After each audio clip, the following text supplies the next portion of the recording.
This is TRAXXfm's morning show. That's correct, 9:18 a.m. right now. What's up, guys? This is the morning show. Alvin flying a solo today, but not so solo right now because, I just mentioned much earlier that we got some really, really cool special guests right here with us, and they are gold medal winners in the golf tournament in Vietnam, the SEA Games, and we got Mr. Ervin, Chang, and Rhaasrikanesh right here. And moving forward, I will be addressing him as Rush because that's how he likes to be called. Am I right? Correct? Yes, you're right. Thank you. Yes, okay. Welcome to the show, guys. How are you guys doing? Well, I'm doing really good. Thank you so much for having me and Rush on today's radio station. It's a pleasure to have you guys here, man. Gold medalists right here on the morning show. What's up? Okay, so let's talk about this, right? Obviously, Ervin, let's start with Ervin first. I mean, you actually created history, man. When you are actually the first ever Malaysian to win an individual golf medal in golf at the SEA Games. How do you feel about that? It feels really, really good. Okay. This is when I won the individual event. This is I actually just found out that I was the first individual gold medalist in golf for Malaysia. Okay. So I've known that we won like a gold medal back in 2001 as a team, but never really individual medal. So it feels really, really great. I feel really proud that I'm able to achieve such achievement for Malaysia. All right.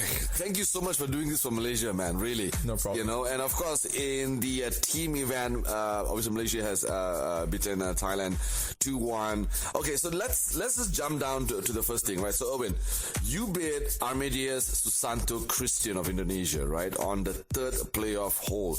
It was very, very close. Tell us about the match, man. So, going into the final round of stroke play, before the match play, I know the final round score for first play is 7 under. Yep. And I'm at 7 under with 2 more strokes to go. If I don't make any mistake, I can force the playoff. Okay. So, what I try to do is just try to force my playoff and at least guarantee a silver medal for myself and for Malaysia. And then during the match play, it's a 3-hole match play.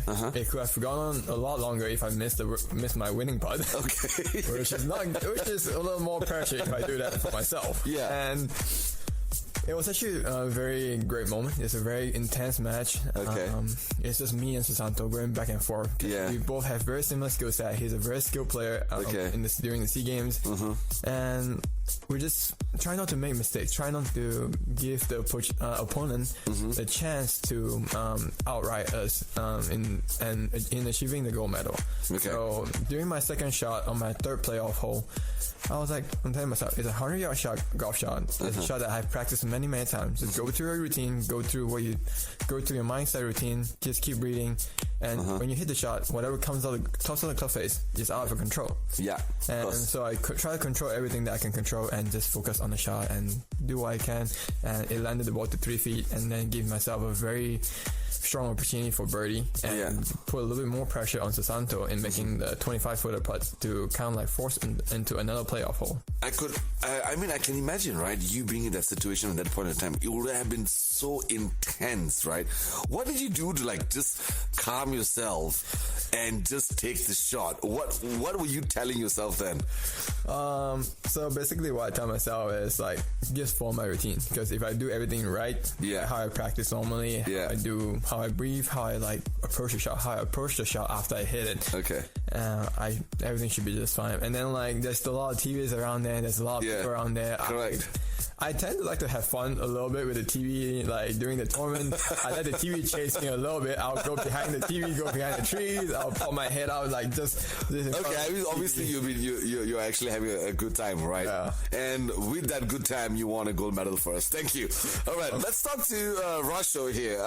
So you were playing the deciding game in the team event. Yeah. I can't imagine everything boiling down to that, right? Yeah. So tell us a little bit about the pressure playing Pongsapak, Lapakdi, and how do you bring victory for Malaysia, man? Because everything was about you at that moment. Yeah. If you mess up, there's no gold medal for the team event, right? Yep. So tell us about that. So first of all, I'm sorry, Ervin. I took the spotlight away from him a bit. No problem. Last time. But I didn't even know I was going to be the deciding match because the day before, it was the team manager, the one deciding the lineup, and I was assuming I'm going to be be somewhere in between, or I had no idea I was going to be the deciding one. Okay. And especially midway through the round, I looked up the live score and I was like, okay, Ervin's up, Marcus is up, and I'm up. So I'm like, okay, we're comfortable. We're gonna win this comfortably. There's no stress about it. Yeah. So I was just plodding along, and then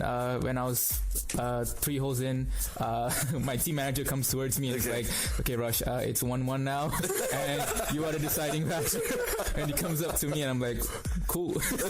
I'm like, okay, it's all down to me.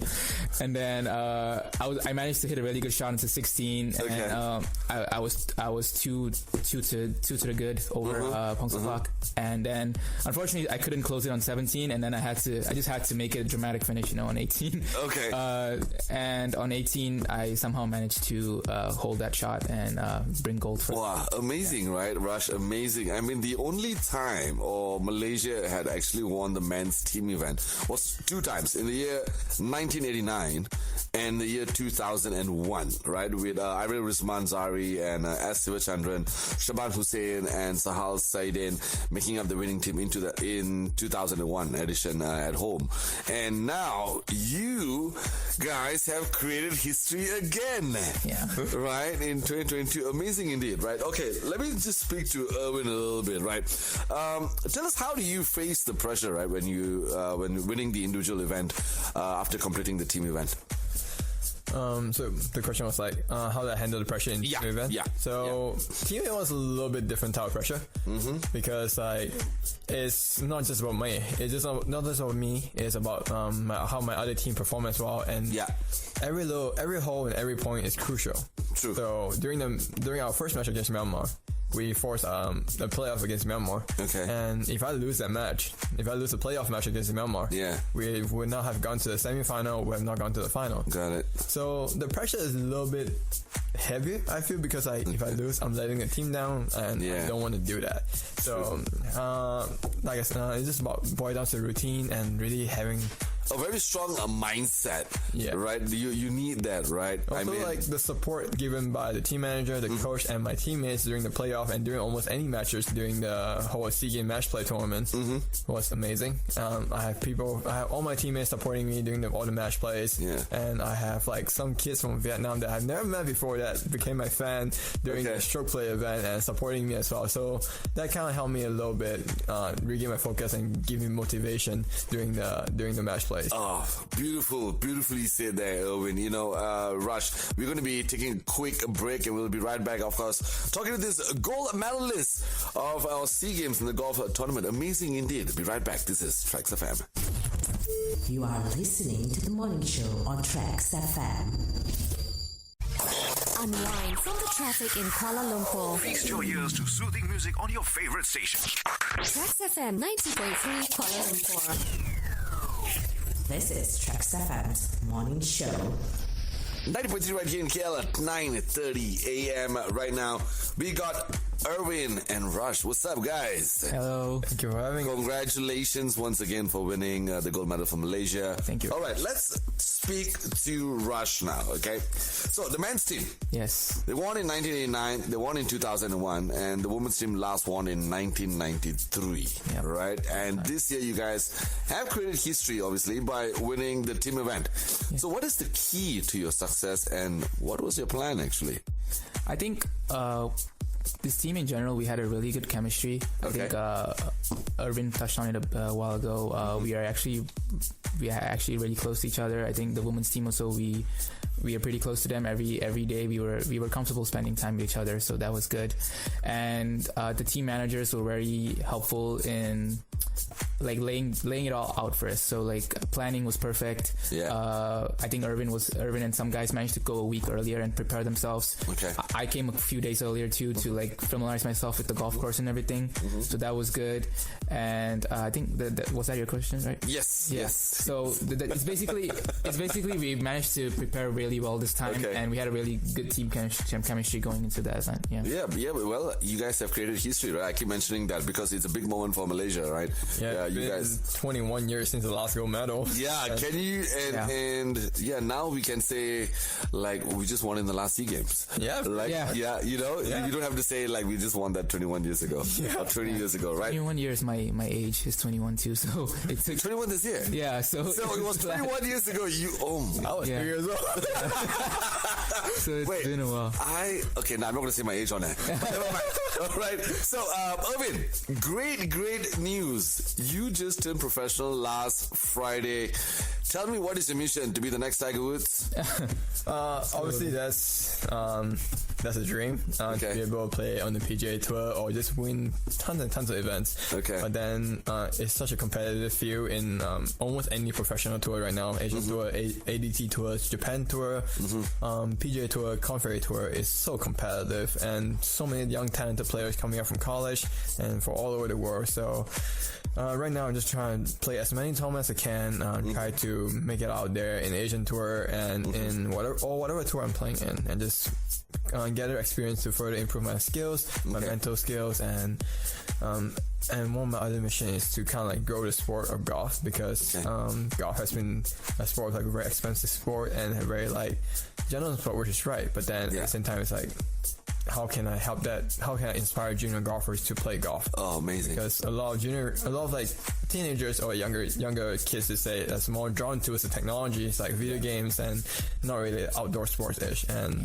true, there's benefits in playing outdoor sports, and that's that during winning SEA Games, I definitely inspired some kids from Vietnam. And man, look, you have just inspired me. But let me tell you a story right here. Let me tell you a story. This is true story. Okay, so I've been wanting to pick this up for a very long time. Pick up golf, right? And that has been the last 3-4 years that I've been talking about it. I've not picked it up yet. 2 reasons.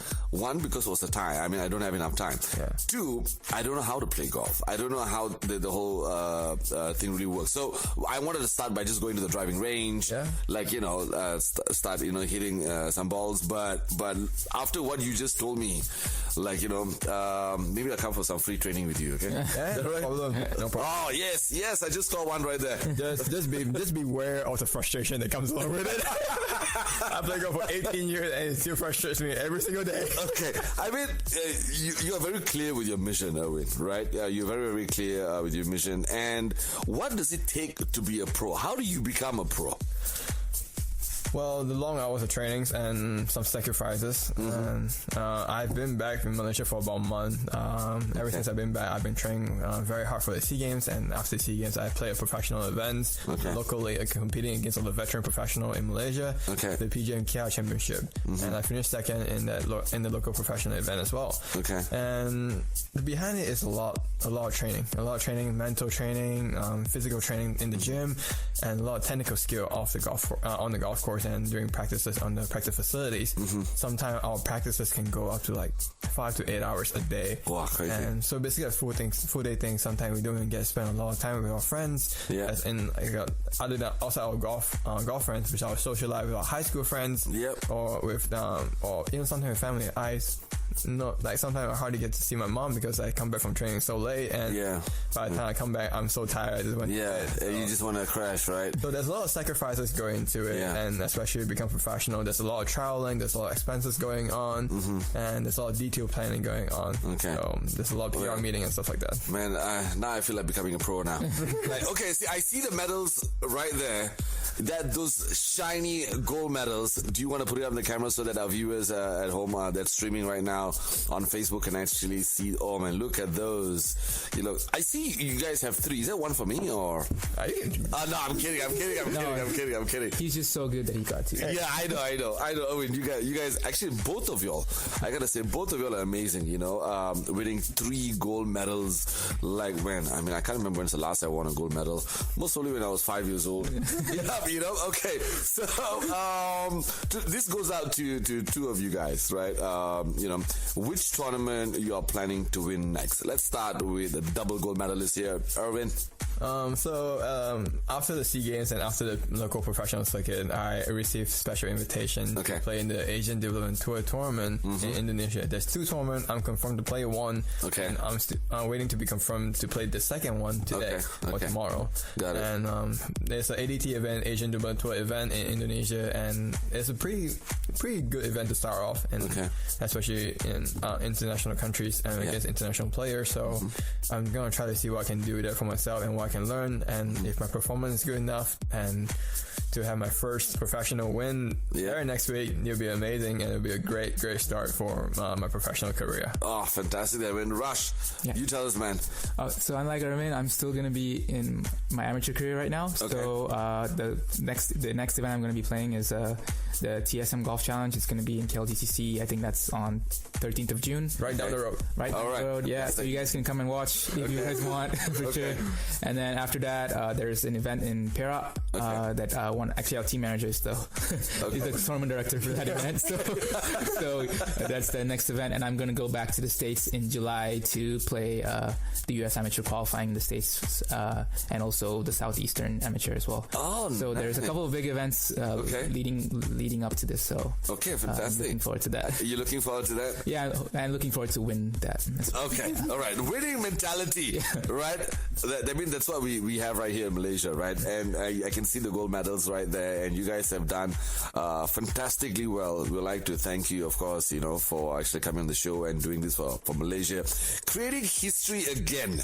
Yeah. Like, obviously in the men's team event, and of course in the men's individual as well. I mean, Ervin, I gotta say you guys are fabulous, and I want to pick up something that what you said much earlier about you want to go out and advocate and tell the younger generation, teach them. That's fantastic, man.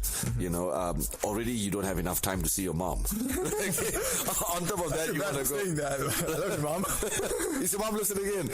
Most probably. I'm thinking my dad sent her the link to watch the Facebook Live, most probably in the office. You know what, guys? Thank you so much for coming on the show again, Ervin, Raj. Thank you so much for coming here and telling all our listeners, how amazing it is to win those gold medals here for Malaysia. Thank you. Thank you so much for having us. Thank you, guys. Thank you. You are listening to the morning show on TRAXXfm. Wake up.